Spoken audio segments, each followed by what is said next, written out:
Bismillahirrahmanirrahim. Dans ce vidéo, on va voir la régénération de l'ATP. Que veut dire la régénération de l'ATP? C'est le renouvellement de l'ATP. On sait que l'organisme ne contient pas de réserve de l'ATP et il doit se renouveler d'une façon continue. Il doit se renouveler. Donc, dans ce graphe montre les trois types métaboliques de renouvellement de l'ATP.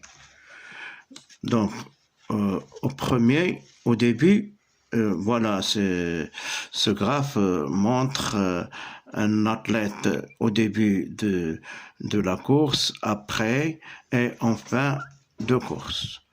Donc, au début de course, il doit régénérer l'ATP. Mais cette régénération, on voit la phosphocréatine qui diminue.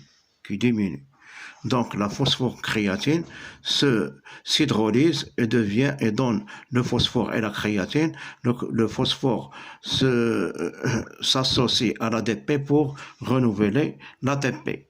Mais c'est à une brève durée. Sa durée est très brève. Au début, le renouvellement de l'ATP se fait par la phosphocréatine.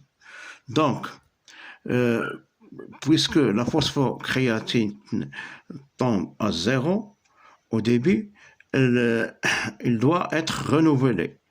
Mais cette phase, c'est la première phase de l'hydrolyse de la phosphocréatine qui donne le phosphore et la créatine. La créatine va s'associer à l'ADP pour donner l'ATP, se fait sans oxygène.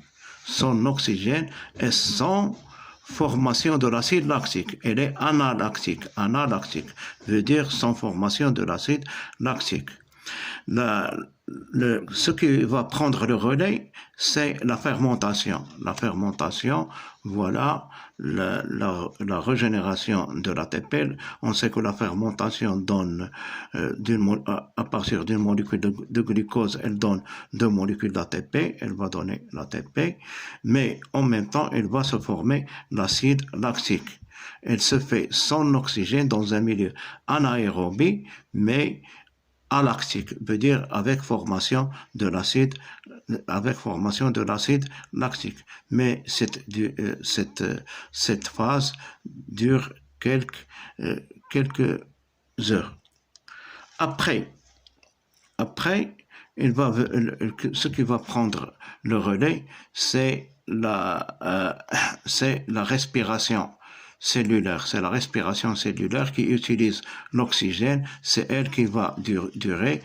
C'est la respiration cellulaire qui utilise les mitochondries pour que l'oxygène va se réduire, il va donner l'eau, donc il y a consommation de l'oxygène, c'est la respiration cellulaire qui utilise les mitochondries pour la fabrication d'une grande quantité d'ATP. Une molécule de glucose fabrique 38 ATP. Donc,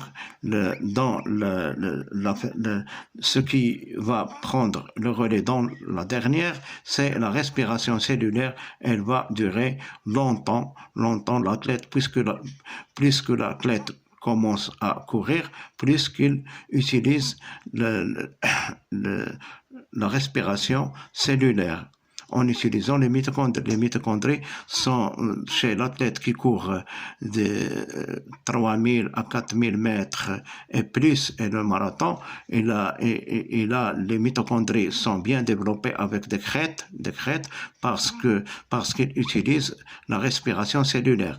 Mais les athlètes qui courent une course qui est bref, de 80 à 100 mètres, il utilise